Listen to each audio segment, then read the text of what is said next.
Good afternoon, everyone, and welcome to ARC's weekly fireside chat. Thank you all for joining. I hope you are all well and safe. Today, we'll be discussing the concerns surrounding the COVID-19 vaccine with Dr. Leah Rorvig. Dr. Leah Rorvig is the Director of Health Education at Amend and Assistant Professor of Family and Community Medicine at UCSF. Welcome to the show, and could you introduce, first of all, how are you doing? And could you introduce yourself to our audience and tell us what you're doing with some of your work covers? Yeah, thank you so much. I see you got your answering machine going in the background there, Sam. I am thrilled to be here. So I am a primary care doctor, and I'm actually a geriatrician. So I'm really a specialist in older patients and see mostly older patients here at San Francisco General Hospital and work in the nursing home and do all types of stuff as a doctor. And then I'm the Director of Health Education at Amend. And my role with Amend is really cool because I get to actually educate everybody. I educate people who live in prisons and jails. I educate doctors who take care of people in prisons and jails. I educate people out in the community, so doctors in the community who take care of incarcerated people if they had to go to the hospital outside of prison or jail. And I want to talk a little bit about just what Amend is, since a lot of people may not have heard of us. And we are a correctional culture change organization based at the University of California at San Francisco. And of course, people are like, well, what does that mean, correctional culture change? And we do all different types of work focused on the health of people who live and work in prison and jail. But our core program, which a lot of people don't know about, is truly beyond amazing. And it's actually sending US correctional professionals to visit Norwegian prisons to learn how prisons are run in Norway. And in the last 6 months, we actually have been doing that virtually. So we've had groups of US correctional officers virtually visit Norwegian prisons through documentary films. And then we have small group meetings with Norwegian correctional officers and staff from Amend. So very, very important work. Amazing, important and amazing work. Thank you so much. So Dr. Rorvig, we've been discussing for several weeks now on our show, we've been discussing COVID-19 vaccine and addressing some of our community members' concerns, but we have yet to hear directly from medical experts such as yourselves, and thank you for joining us today. So I'd like to know, have you been vaccinated yet? And if not, do you plan to? Yeah, great question. And also, before we even start, I also want to give the caveat that I am like a regular primary care doctor. I'm not an infectious disease specialist. I don't have a PhD in immunology, which is the field of research that works on studying vaccines. I'm not a specialist in viruses. And yet, during the pandemic, pretty much all people, and especially all healthcare professionals, have had to become experts in COVID-19 vaccination, but I'm giving the answers of kind of like a regular doctor, not a specialist in infectious diseases. That said, I just want to say that my view, and I think my view of the COVID-19 vaccines that we have, is pretty much that they are miracles. And I have been vaccinated. I got the Moderna vaccine.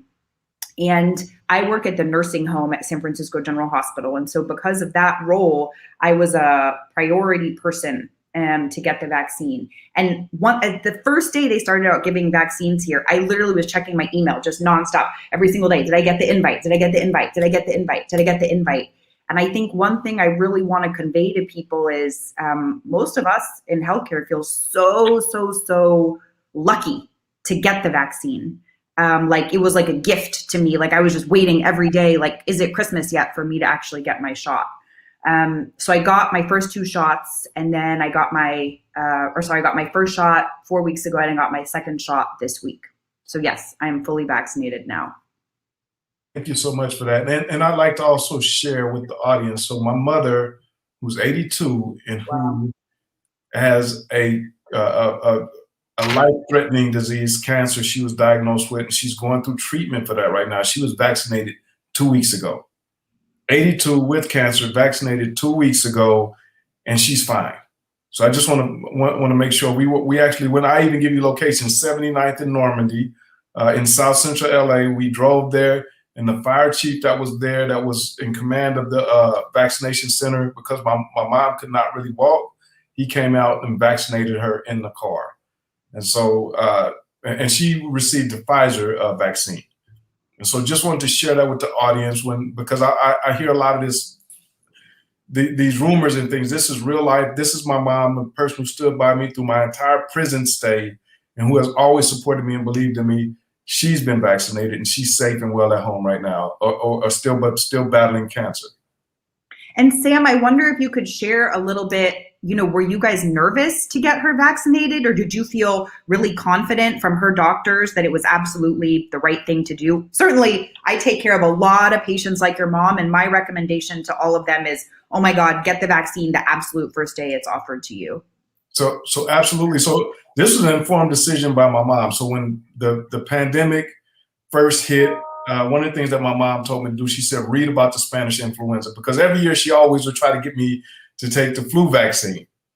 And she told me, she said, if you want to understand what we're going through, she's always told me to understand your history. And so I read up on the Spanish influenza pandemic, which it's not, for people who haven't read, it was not a Spanish flu. Spain was just the first country to admit that it existed. But the point is, everything we're going through right now happened back then, from wearing masks, social distance, all the things that are being asked of us now, because they did not have a vaccine. So my mom, she also read up on the trials, told me where to find out to read up on the trials, how many people had gone through the trials for the Pfizer and the Moderna. Like she literally educated me. And so she said, when it's my time, make sure that I get vaccinated. And that's what we did.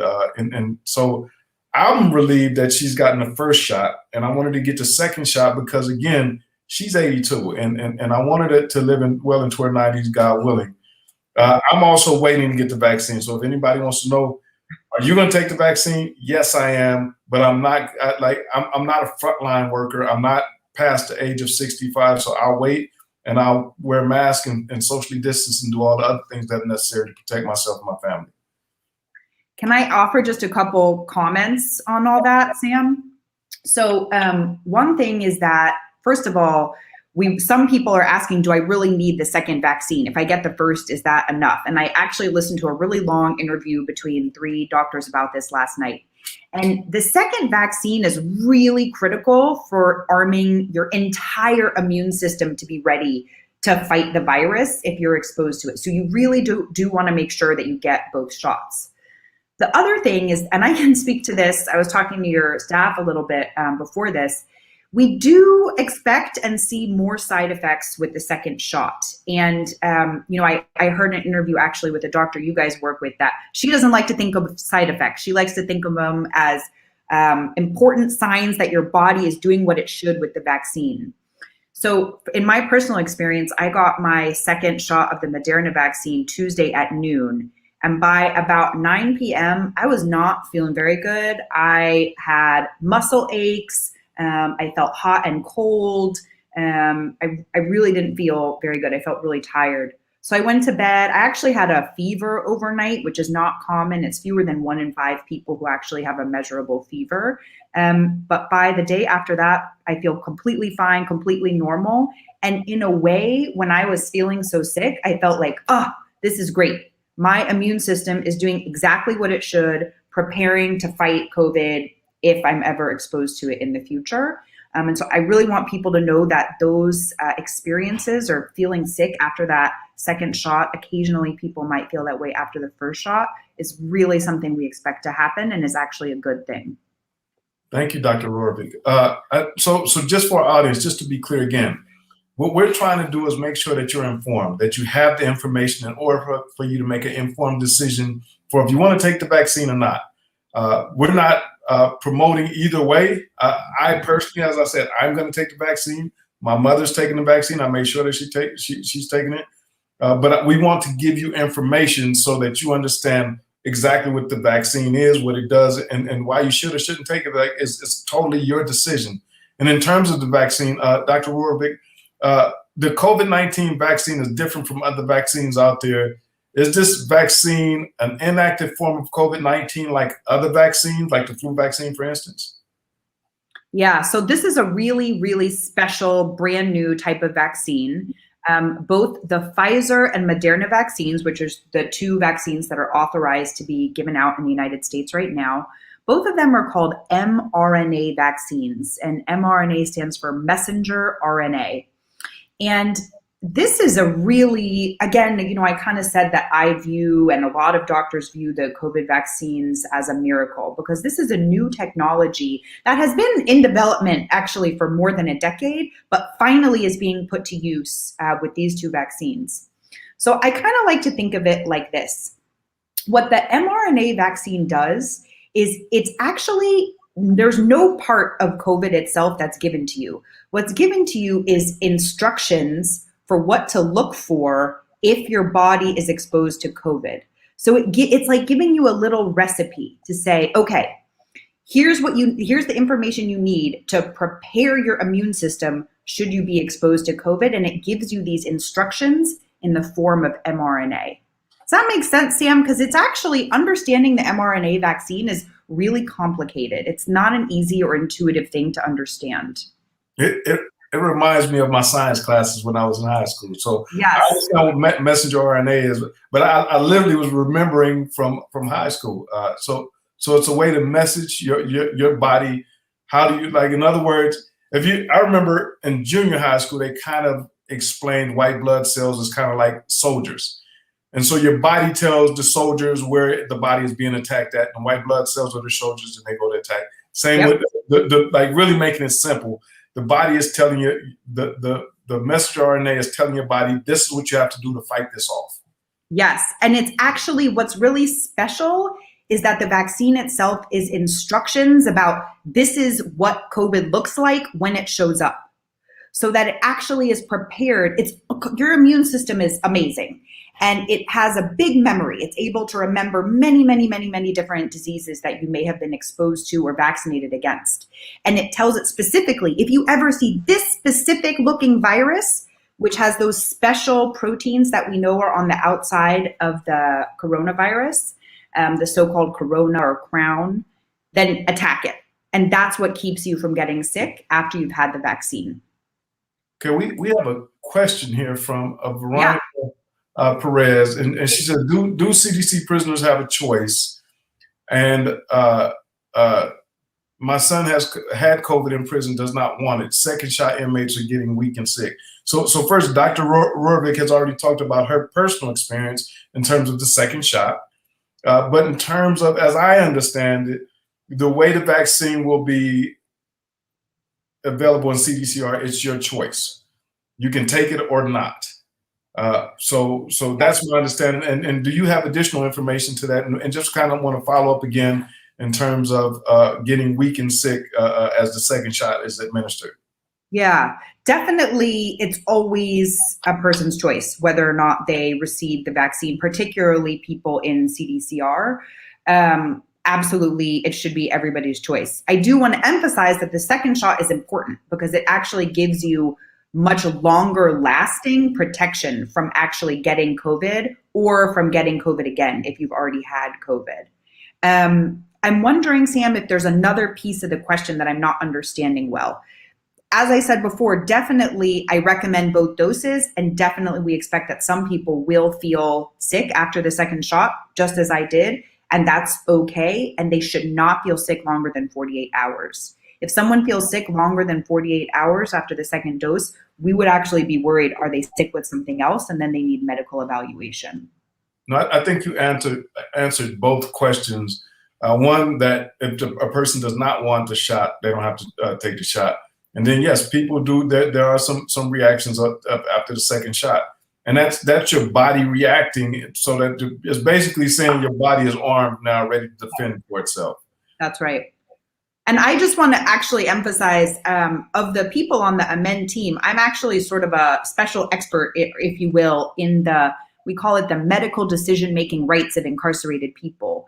And incarcerated people, because there's a lot of doctors out there who actually think that if you're incarcerated and you get sent to the hospital, that a guard or the warden gets to make decisions about your health. And that is, of course, absolutely not true. And I'm happy to talk about that, another time or later on or whatever. But absolutely, I want to reassure you, your son 100% gets to decide whether or not he takes the first shot and whether or not he takes the second shot. My job is to give you all the best information to try to make that decision. Thank you. We have another question I want to address because some of this information that I'm privy to, and I'm certain Dr. Rorvig may have additional information. It says, wondering if all the population will be able to get it, or if those who've already had COVID-19 will not get it in the first round due to immunity. It's my understanding that the same way everyone inside will have an opportunity to take it, but they're going through the level. So those that have underlying conditions first, those that are above 65 and older are next, and then it continues from that way. Whether you had it or not, you'll still be able to take the vaccine if you so choose to. Correct me if I'm wrong, Dr. Rorvig. Yeah, that's all correct. The only sort of really detailed thing is exactly how long does it need to have been since you had COVID for you to get the vaccine. And in general, we think it should be about 3 months. So if the person first got COVID more than 3 months ago, then they're eligible to get the vaccine. And it's really you just have to kind of get it when it's offered to you based on the priority list that you outlined, Sam. Thank you. So Dr. Rorvig, there's some concerns that the vaccine was developed too fast to know the true side effects and long-term effects. What do you say to that? I like to just say I've read about the Spanish influenza, and I kind of keep up with science. And I know with the Spanish influenza, it took, I think, 30 years to create the vaccine. But that happened back in 1918 to begin with, or 1919. And here we are in 2022, where we've mapped the human genome and have advances in science and technology that we'd probably have the flu vaccine just as quickly if this type of science and technology was available. At least that's my opinion based on what I've read. But what do you say to people that say that it was created too fast and we don't fully understand the side effects, or the true side effects and the long-term effects? Yeah, I really relate to and hear this concern from a lot of my own patients that they don't trust a vaccine that was developed so quickly.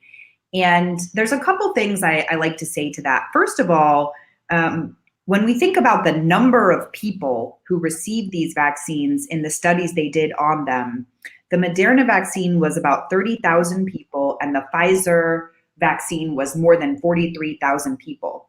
That's not less than a standard vaccine trial. Just to give an example, the HPV vaccine, which is sort of the newest vaccine that I've received, that I got when I was in my early 20s, the trial for that vaccine, which was not an emergency trial, it was just a regular old trial for a vaccine, that was also 30,000 people. So the number of people in these trials was completely the standard amount. The sad thing is that actually these vaccines came about sooner than we thought, because COVID-19 in the United States is so bad that so many of the people in these studies got exposed to COVID that they were able to end the trial faster than they thought. So I don't know if that makes total sense, but these studies were the same amount of participants as any other vaccine study that's been done in recent history. In terms of safety, have you guys discussed on your show before, Sam, people having allergic reactions to the COVID vaccine? No, but that was actually one of the questions that I was going to ask you about. So the main safety risk, and in fact, I would say to this point, the only safety risk that's known of the COVID vaccines, so again, there's the two kinds, is anaphylaxis. And what anaphylaxis is a life-threatening, very severe allergic reaction. So we're not just talking about like a few hives on your arm. We're talking about you feel like you can't breathe, your lips are swelling, maybe your tongue is swelling. It's a medical emergency. Some people may have anaphylaxis to certain medications, to eating shrimp. It's not that rare to have anaphylaxis, and it is a huge medical emergency. And it's very, very treatable, which I can talk about in a second. But I reviewed all the information about this last night. And let's see, the CDC, so Center for Disease Control, which is my trusted expert whenever I'm looking for information about COVID, there were 21 cases of anaphylaxis after almost 1.9 million doses of the Pfizer vaccine. So we're talking about per million vaccines, 11 cases of anaphylaxis, which is a treatable condition. So this is like needle, needle, needle, needle, needle in a huge haystack in terms of the frequency of this happening. And the other amazing thing is that anaphylaxis, if it does happen, is completely treatable. And when the COVID vaccine is given out, and I'd be curious to hear if this happened with your mom, Sam, when the COVID vaccine is given, there's a required 15-minute waiting and monitoring period. So, and this of course happened to me as well after I got my shot. So I got my shot, I went to sit in a supervised area where there were nurses monitoring the area. You are required to wait there for 15 minutes. And should you experience shortness of breath, lip swelling, throat swelling, any other type of really alarming symptom, the nurses are actually there ready to give you a single shot that is the first part of life-saving treatment of anaphylaxis. So it definitely is possible to have a severe allergic reaction, and it is exceedingly, exceedingly rare. Absolutely. That's what was required when we took our mom. We sat in the car for 15 minutes, made sure that she didn't have a reaction, then took her home. So that they immediately tell you that once you received the vaccine, please do not leave. Wait 15 minutes before you leave. And they explain to you just in case there's a allergic reaction, and their staff literally standing right there for you to be able to communicate with them. I kind of want to break this down for some people to better understand another part in terms of vaccines. So, and I want to use the flu vaccine and the flu virus, because that is what it is, a virus, correct? Yep. And so a lot of people don't realize this, but even with a flu vaccine, so I think it was like 500,000 people died in America from the flu back when we had the pandemic there. And so my question would be, how many people still die annually from the flu? Oh, that is such a good question. I have to be honest, I would look it up, but it's tens of thousands. But it is way, way, way less than the number. In an average flu year, some years of flu are much worse than others, but in an average flu year, it's in the tens of thousands. Whereas of COVID, of course, we've had more than 400,000 people in the US die of COVID-19 just since March. Or I guess maybe we have to go back to February when they think the first cases started here. So we're talking about way, way, way more deaths than we have normally from the flu. Is that your question, Sam? That is my question. And I would say, I would assume, and this is just my assumption, I'm not an expert in the field or anything like that, but I would assume part of the reason why we have so many deaths is because we don't have a vaccine. If we did not have a vaccine for flu, we'd probably have comparable numbers. Yeah. It's actually a really medically complex question, because the flu vaccine is really important, and I want also people to have good information about the flu vaccine. But the flu vaccine is like B-list player compared to what we're talking about with the COVID vaccines. The flu vaccine is, and again, it depends on the year, it's only moderately effective. So we're not talking about 95% effective like the miracle of the COVID vaccines that we have. And the COVID vaccines are much, much, much more effective. That's just the bottom line. We wish we had an influenza vaccine that was as effective, in fact, as the COVID vaccines, because then we would be certainly offering that to everybody as well. Absolutely. Absolutely. I did a data check, Sam, and in the 2018 to 2019 year, they think there were about 34,000 deaths due to influenza. So again, we're talking about a fraction of what we have when we think about COVID-19 related deaths. Absolutely. Thank you for that, Dr. Rorvig. So with multiple companies coming out with COVID-19 vaccines, are there any differences between the vaccines, and do you have a medical preference for one over the other? Yeah, so this is a really difficult question to ask. So the first two approved vaccines, or emergency approved vaccines in the US, are the Pfizer and the Moderna. And those are both right around 95% effective. There are other vaccines that are in late stages of development. I have to be honest, I'm not exactly sure where they're at right now, although I think probably one or more are going to be approved in coming months. And they're different kinds of vaccines. So they're not mRNA vaccines like the Pfizer and the Moderna vaccines. I think in general, the best message that I can offer is as soon as you're offered a vaccine, I would recommend taking it. Because all the vaccines that I've heard about, there's the AstraZeneca one, for example, we're still talking about 50 to 75% effective, even with that vaccine. And that's a huge amount of protection compared to no protection at all. But it's actually a complex question of if you're offered multiple different vaccines, which one should you take? Which one's better? I can tell you the Pfizer and the Moderna, whichever you're offered, they're very similar. Take whichever one you're offered first. Thank you so much for that. We have another question. I think it's a pretty good question. What if you got the flu vaccine already? Is it safe to also get the COVID vaccine as well? And what information is available that suggests that it might be safe? Yeah, that's a really, really good question. So we do recommend, if possible, 14 days between influenza vaccination and COVID vaccination. So a 2-week period between those two vaccines is what the CDC is saying is ideal. And that's only because the COVID vaccine wasn't studied with the flu vaccine. That said, there's no specific reason that we have to think that it would be dangerous to have them both, overall. So for example, I was vaccinated against the flu, I guess probably back in September or October. And then I got of course, COVID vaccine starting last month. Definitely, again, as I mentioned, there have been no safety issues that have arisen to our knowledge that have been reported by the CDC having to do with people getting the flu vaccine and the COVID vaccine. And certainly as a physician, my recommendation is to get both types of vaccination. Absolutely. Thank you so much for that, Doctor. Can you tell us how has it been working to change the stigma and fear surrounding COVID-19 vaccine for our incarcerated community members?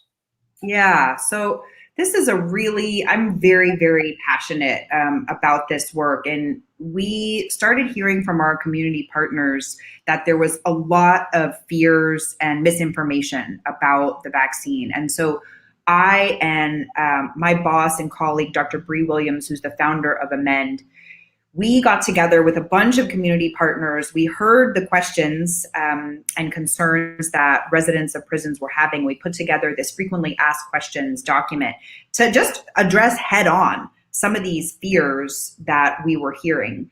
And I think you just put it really well, Sam, and I'll say it another way. Right now, the data that I've seen show that 22% of people in CDCR who are residents who are offered the vaccine are saying no. In other words, 78% of people are saying yes, and 22% of people are saying no. I always respect every patient's choice to make their own medical decision. And for those 22% who say no to the vaccine, I really want it to be for a very, very good, clear reason and not because of misinformation. And so we have been going out every way we knew how, through every partner we know how, on Instagram, on Twitter, everywhere through you guys, to just dispel myths about the vaccine, of which there are many. And I don't know if we're going to talk about some of those myths specifically. I know you guys have talked about those a lot with other people who have been on the show recently. We can definitely address the myths, Dr. Rorvig. So I want to share with the audience part of what we teamed up with Amend and a number of other community-based organizations. One, we put together a Q&A letter to be sent into all of the Department of all of the correctional facilities in the state of California. In addition to that, we pushed it out on our social media channels. You can still find it on all of our social media channels, Instagram, Facebook, I believe YouTube also. And we also teamed up with an amazing producer, Ben Lear, to produce a PSA that will be aired inside the Department of Corrections in California and potentially across the nation, that has people that are formerly incarcerated and people that are currently incarcerated discussing the vaccine and the impact of COVID on the institutions. And just to give you an example, I was not able to attend, but some of my staff members did. Norma Kupian, because we wanted to make sure that we uplift our sisters and we never forget them, and Jacob Brevard. And part of what was talked about was the misinformation, but not only that, think about it this way. Oftentimes, we're willing to do harmful things, whether it's smoking cigarettes or using drugs and putting things in our veins, and you wouldn't put something in your body that would protect you from dying. And so that was part of the discussion. And hopefully when this PSA is finished being edited, we will air it on our social media channels also. On the screen right now, one of the things that our staff was sharing was the actual letter that was put out that we partnered up with Amend and about maybe 20 other community-based organizations that do policy work and that do a great deal of work inside the institutions and in the community. So just wanted to share that.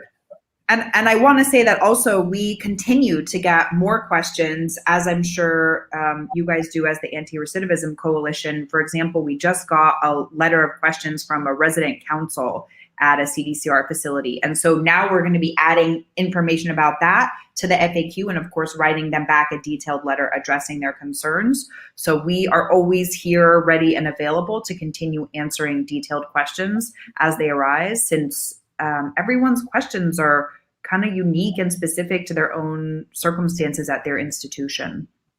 Thank you so much, Dr. Rorvig. Can you tell us about Cal Protect and the goal of Cal Protect?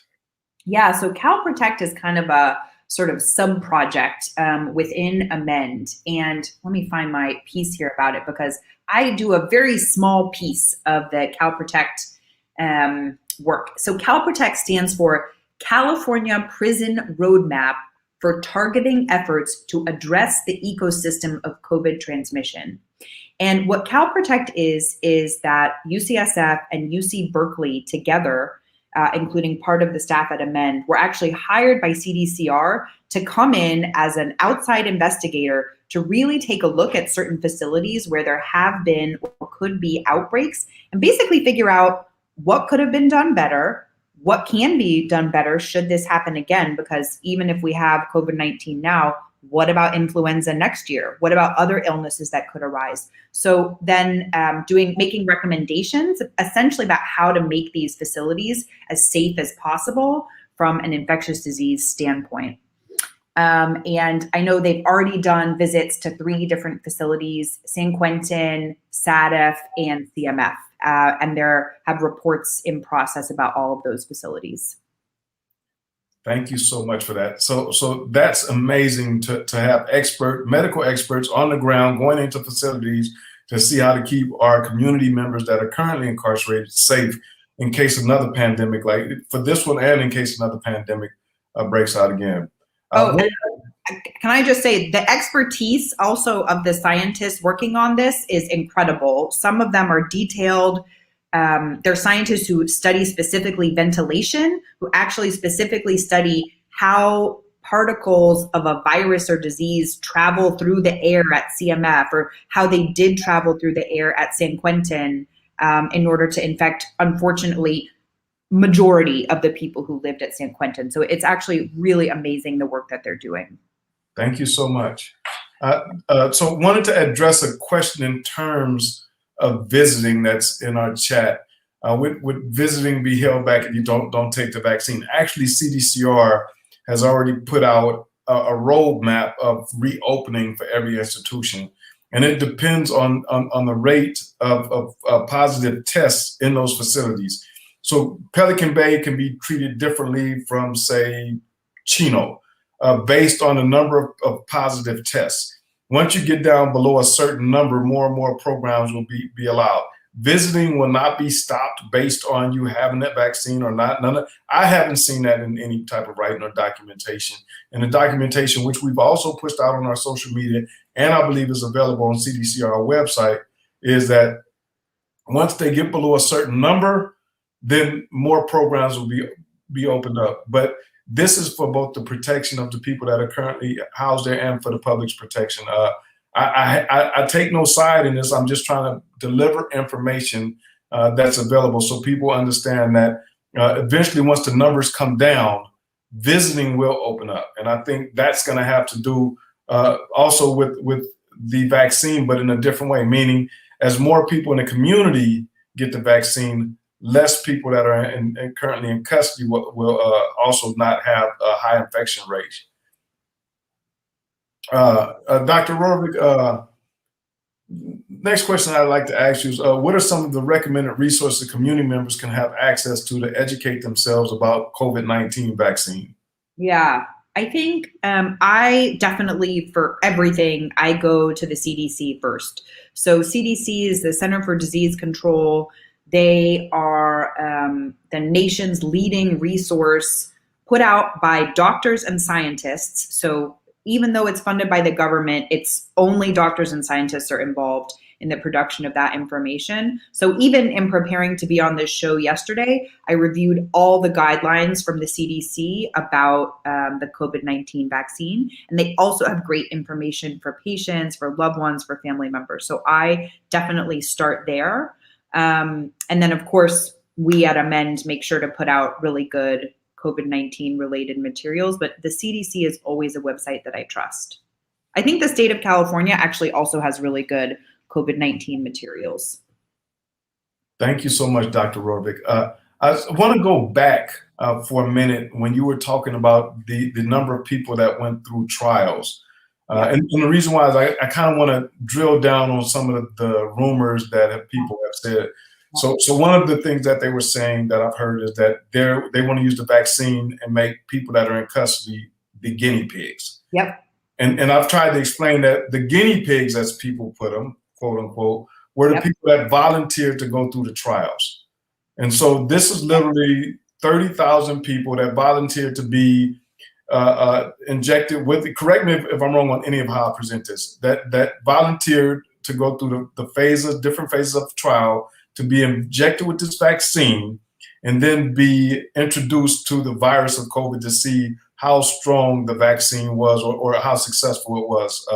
And that's how they could say that when you have both shots, I believe they said it's 94% effective in making sure that your body is able to fight off the more severe forms or the more severe reactions to COVID in your body. And so the guinea pigs were the trial, the people who volunteered. Could you please talk a little about that? Yeah, so that's exactly correct, except for one piece. So the people who were in the trial, which again, we're talking about 30,000 people for the Moderna trial and 43,000 people for the Pfizer trial. First of all, when they signed up, they actually didn't even know if they were going to get the vaccine or just a placebo, meaning basically a shot of water, like a shot, but there's no even actual medicine in it. And those people, they weren't exposed to COVID-19 on purpose as part of the trial. They just got the shot, whether it was shot or not shot, they didn't know. And then they just went about their regular life. And as I mentioned before, unfortunately, because we have so much COVID-19 in the United States, many of them ended up being exposed to COVID-19. And we found out that those people who actually got the vaccine were way, 95% less likely to get COVID, and meaning actually get sick with COVID, than those people who got the placebo or inactive vaccine. So I hope that makes sense, because it's quite complicated to understand. That's what we call a randomized controlled trial, which is the highest standard of any type of trial that can be done, by the way. We consider it the gold standard of medical research. And that's what was done to figure out if these vaccines are safe, number one, and number two, if they're effective. Okay, so the other part, thank you, Dr. Rorvig, for that. The other part I'd like to, because I've, as you instructed, go to the CDC website, and I literally did that to understand what are the phases. So when creating a vaccine, you go through phases or trials. So the first phase has 30,000 people and they do something. You have a second phase, a third phase, and sometimes a fourth phase. Could you explain a little of what each phase might consist of? That is such a great question. I have to be honest, I can't. I would have to go back myself and look at the phases. But what I can tell you is that this is not a phase one. Right. The phase one of any particular trial is they give the vaccine and the placebo to a much smaller number of people to make sure it's safe. So way before, the phase one of any medication or vaccine is always safety. So before they're even figuring out, does it work? The first thing is, are we actually harming people in any way by giving them this? And only if phase one, the safety phase, is passed, do you move on to phase two, phase three, et cetera. But I actually, since I'm not a research scientist and I'm not a research doctor, I actually looked those up and don't know them off the top of my head. It's a great question, though. Okay, so and I think it's important because I read the phases, and so you have these phases where you have thousands of people that volunteer. Yep. And you go to a second phase, and the third phase is where they can actually get approval to actually produce to the public. The fourth phase that sometimes comes in is when they want to see what as this has been introduced to the public, they're just monitoring the initial people from the first phase in the second phase to be able to basically market even more the success of the vaccine. And that leads me to my next question, Dr. Rorvig, that I'd like to ask you. In terms of the vaccine, specifically Pfizer and Moderna, have you heard, or is there a number of people who died from the vaccine?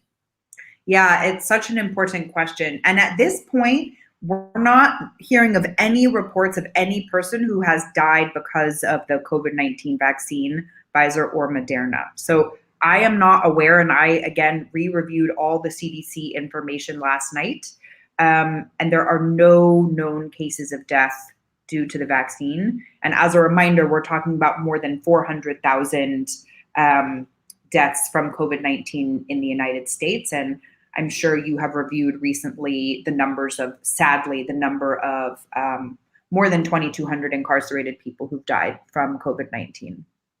Correct, absolutely. So Stephen Green poses another question. So before I get to that question, I just want to reiterate what Dr. Rorvig said. We've had over 400,000 people die from this disease, COVID-19. No one has died. 433,000 people in the U.S. No one has died from the vaccine. And so when we consider that, I think that's definitely a factor that people should take into consideration. To Mr. Green's question, he said a lot of people believe that the trials were done on the incarcerated population. Please clarify. Okay, so none of the trials, in fact, the people that are currently incarcerated are just now starting to receive the vaccine. The trials for this was done months and months and months ago. If you remember when the previous presidential administration was in, one of the things they were talking about were trials that were happening, and this was months ago. So to try to break it down as best as possible, people in the public volunteered for these trials. You had to volunteer.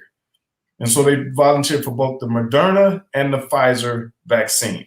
The first phase, I think, please correct me if I'm wrong, did you say it was 30,000 people for Pfizer? The final trials where they actually made the decision, is this a safe, effective vaccine? Moderna is 30,000 and Pfizer is 43,000 people. Yeah. 43,000 people. So those trials, for people who believe that the trials were done on people incarcerated, the incarceration population didn't even have access to the vaccine. The trials came from people in the public that volunteered for this. And so please, for people, when you hear this information being disseminated or shared, make it clear that the trials were done by volunteers in our community. Any one of us could have volunteered. In fact, the leader of if I remember, one of our organizations that does this work volunteered. I remember seeing it posted on Facebook that she had volunteered for the trials. And so when we're talking about this, no one was experimenting on in CDCR for this vaccine, okay? Let's just make that really, really clear. That was not done. These trials were done in the public and people volunteered for them. So let's get that clear so people can fully understand that. And so the second question that I'd like to ask in terms of when we're looking at the current population and the phases that we're going through that are incarcerated, how important is it for people that are in custody to actually have access to this vaccine in the first phase? Because there are two phases of just the distribution of the vaccine. Yeah, so that's a very, very important question. And as I'm sure you know, Sam, and I saw that you guys put out a really important letter about this issue. The American Medical Association has recommended that incarcerated people be essentially in the absolute first tier of those people who are vaccinated after healthcare workers.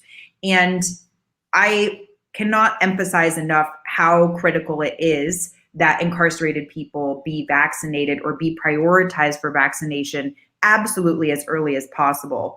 And the reason for that, which again, I'm sure you guys have covered in the show, and this is just pretty much like one of the saddest facts in my mind when I think about COVID in prison and jails, is that most of the largest outbreaks of COVID-19 in the United States have been at prisons and jails. In other words, some of the largest groups of COVID-19 positive people have been due to prisons and jails. This is an inexcusable fact. And really, the best way we have to prevent this from continuing to happen is vaccination. And this is why we have really advocated that we think incarcerated people should be absolutely first in line to get the COVID-19 vaccine, along with those people who work in correctional facilities. Thank you so much for that, Dr. Rorvig. And at the beginning of your answer, the letter that you mentioned was a letter that ARC, along with a number of other organizations, sent a letter to the governor requesting that people that are currently in custody are prioritized to having access to the vaccine without them being punished if they choose not to take the vaccine. And so that letter was submitted to the governor, ARC, and a number of other organizations. I also want to point out the leader of Initiate Justice, Taina Vargas, is one of the people who volunteered for early trials. And so just so you know, she posted that on her social media page. Like, I got to give her credit. She's got heart, and she's a hell of a leader. But she was one of the early people that volunteered for trials. So when you think about it, that's what I want to clear up. I think it's really, really important for people to understand. No one inside CDCR was in these trials. No one, you couldn't volunteer because this is something that was done in the public. So huge shout out to Initiate Justice and Taina for putting that forward, and all the other thousands of people that volunteered for these trials. I really want to just get that information out to the public to understand that the trials were voluntary based on people that were in the community, not inside of correctional facilities. Absolutely.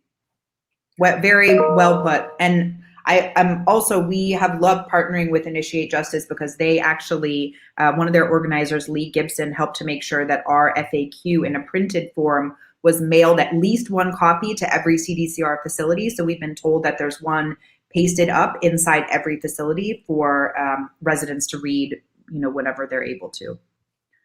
Thank you so much. And Manuel De Leon, just so you're clear, some people, Nick, could you please put up the number of people that have been given the vaccine in CDCR? Because though not enough, some people in CDCR have received the vaccine, and that number will grow. So one of the things I am happy about is that people that are incarcerated in California have been put at, it's important for them to receive or have been put in the first phase. So today, 22,234 CDCR staff members received the vaccine. And then how many people in custody? 8,782 incarcerated community members have received the COVID-19 vaccine. So just want to get that information out. That's not enough people. We need more people if they want the vaccine to have it. So again, our goal with both Amend and ARC is to put information out about the vaccine, especially how it impacts our people that are currently incarcerated and what we're doing to make sure that it is available, and just for people to be able to make an informed decision. Dr. Rorvig, is there anything you'd like to share with our community members who have concerns about the vaccine? Anything that you personally like to share? Yeah, I think, one of the things that has really stood out to me and has touched me in my communication with incarcerated people and their families during the time of the COVID-19 pandemic is the question, when are things going to get back to how they were before? When are we going to get our programs back? When are we going to get our same visitation rights back? When are things going to go back? And the fastest way for things to go back, both inside and outside, is going to be through vaccinating as many people as possible. That's only one piece of the plan, right? For a long time, we're still going to have to wear masks, practice physical distancing, but the fastest way to actually get control of COVID-19 is going to be through vaccination. It's critical that we get as many people vaccinated as possible so that we can go back to the same programs and visitation that you used to have. And the other thing I like to point out is that when you take the COVID-19 vaccine, it's not only a gift to protecting your own health, it's actually also a gift to protecting the health of other people who you care about and who you love. So for me, for example, part of why, they always ask, well, why did you get the COVID-19 vaccine? Of course, it's partly to keep my patients safe. I take care of really old, sick people. And I have a 1.5-year-old. And my dream is that at his birthday party, when he turns 2, we're not going to have to wear masks. That's my dream. And the way that's going to happen is through many, the vast majority of people in our population being vaccinated against COVID-19. So it's the path that we have, and I'm just every day so grateful that we have these really safe, effective vaccines. That's why I'm so passionate about spreading the word about them and answering every single question I can about the vaccines.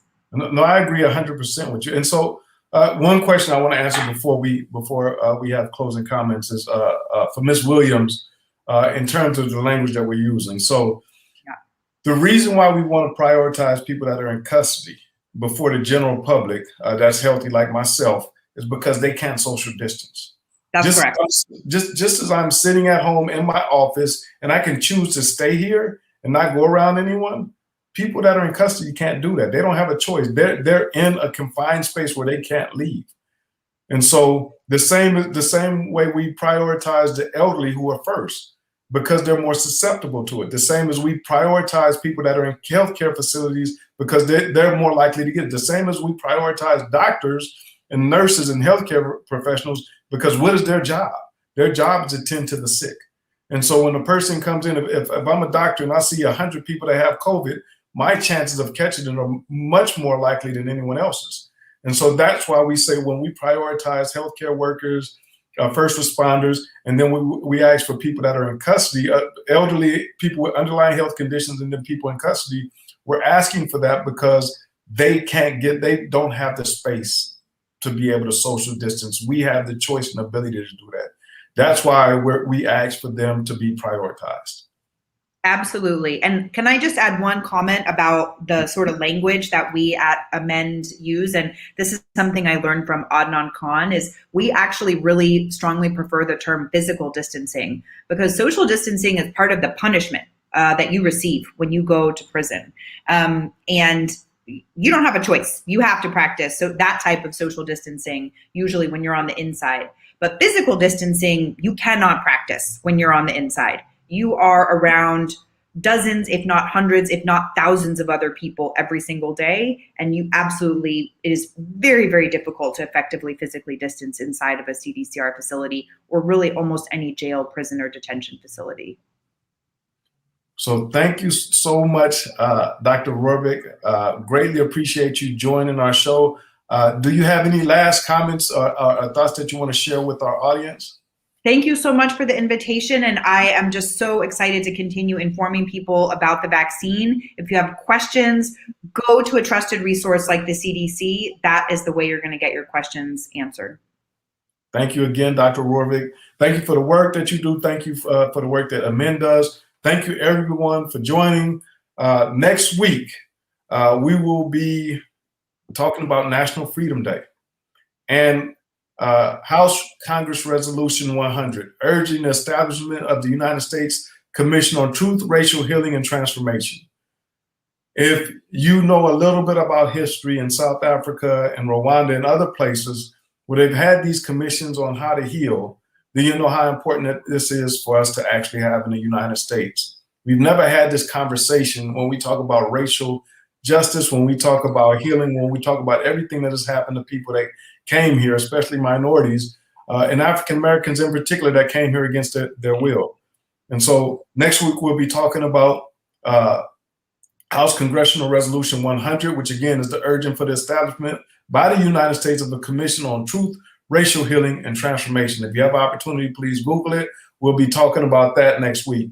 Until then, take care, stay safe, and we'll see you next week.